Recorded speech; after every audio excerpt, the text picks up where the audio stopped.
Assalamualaikum warahmatullahi wabarakatuh. Selamat siang untuk rekan-rekan R6S sekalian. Yang kami hormati kepada Ibu Anggia Evitarini selaku dosen pengampu mata kuliah Diagnostik Kesulitan Belajar dan Remedial. Pada pertemuan siang hari ini, izinkan kami kelompok 5 untuk mempresentasikan hasil kerja kelompok kami terkait materi keterampilan belajar. Namun sebelum itu, izinkan saya memperkenalkan anggota kelompok 5 terlebih dahulu. Yang pertama ada Fajriyah Dewi Meganingsi selaku pemateri. Yang kedua ada Nabila Alhania Ruhiyat selaku pemateri. Yang ketiga ada Dinda Anastasia selaku pemateri. Yang keempat ada Hikmah Safira selaku pemateri. Yang kelima ada Rahel Melina selaku pemateri. Yang keenam ada Zahra Zafira, yaitu saya sendiri selaku pemateri dan moderator pada siang hari ini. Dan juga Kalmariza Salsabila sebagai pemateri. Baik, tanpa berlama-lama, langsung saja kami mulai kepada presentasi yang pertama yang akan disampaikan oleh Saudari Hikmah Safira. Selanjutnya ada definisi keterampilan belajar. Keterampilan belajar adalah suatu sistem, metode, dan teknik yang baik dikuasai oleh siswa tentang materi pengetahuan atau materi belajar yang disampaikan oleh guru secara tangkas, efektif, dan efisien. Yang tentunya keterampilan belajar tersebut harus dilatihkan sehingga siswa menjadi terampil dalam menjalani pembelajaran di sekolah. Keterampilan belajar juga diartikan sebagai suatu hal yang penting serta mampu mempengaruhi kegiatan belajar peserta didik. Selanjutnya, tujuan keterampilan belajar. Tujuannya adalah untuk dapat memecahkan masalah secara bertanggung jawab. Nah, tanggung jawab ini memiliki makna yang sangat dalam, melampaui kemampuan-kemampuan yang lain yang diperoleh dari belajarnya. Nah, untuk mencapai tujuan akhir tersebut, harus dilampaui dua tujuan. Yang pertama, mampu mengenali hakikat dirinya, potensi, dan bakat-bakat terbaiknya. Nah, yang kedua, dapat berusaha sekuat tenaga untuk mengaktualisasikan segenap potensinya. Selanjutnya ada aspek-aspek keterampilan belajar. Keterampilan belajar sebagai suatu kemampuan yang berhubungan dengan mencatat, mengorganisasi, mensintesa, mengingat kembali, dan kemampuan menggunakan informasi dan gagasan yang diperoleh. Kemudian keterampilan belajar dipandang sebagai sumber strategis untuk mengajar bagaimana belajar. Belajar menurut pendapat ini adalah merupakan keterampilan dan kompetensi siswa untuk yang pertama, mengumpulkan gagasan dan informasi baru. Kemampuan ini diperoleh melalui keterampilan mendengarkan dan membaca. Yang kedua, mencatat apa yang hendak diperoleh.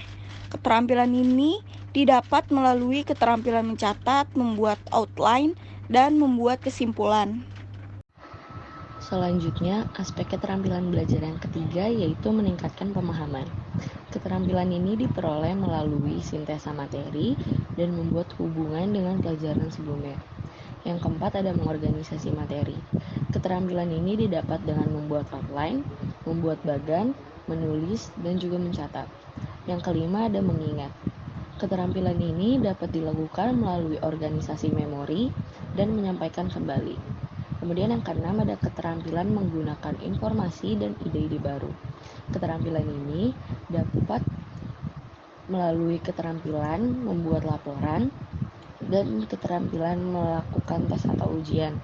Keterampilan-keterampilan tersebut merupakan metode dan teknik dalam memahami materi pelajaran. Oleh karena itu, perlu dilatih secara terstruktur kepada siswa di sekolah. Ada bentuk keterampilan belajar. Dalam belajar, siswa harus menguasai beberapa keterampilan belajar antara lain. Yang pertama, keterampilan dalam menjalani proses belajar mengajar. Yang kedua, keterampilan dalam mengingat, konsentrasi, dan ketahanan dalam belajar. Yang ketiga, keterampilan dalam meningkatkan kemampuan membaca. Yang keempat, keterampilan dalam penyusunan dan penyelesaian tugas-tugas. Yang kelima, keterampilan belajar sesuai dengan jurusan yang ditempati. Yang keenam, keterampilan dalam mengikuti ujian. Lalu ada jenis keterampilan belajar. Jenis keterampilan belajar itu dikemukakan oleh Samanto 1983. Terdapat beberapa jenis keterampilan belajar sebagai satu set belajar, yaitu mendengarkan, memandang, meraba, membau, mencicipi, menulis, mencatat, membaca, membuat ikhtisar, menggarisbawahi, mengamati tabel-tabel dan gambar, diagram, bagan, mengurus paper atau kertas kerja, mengingat, berpikir, dan latihan atau praktik.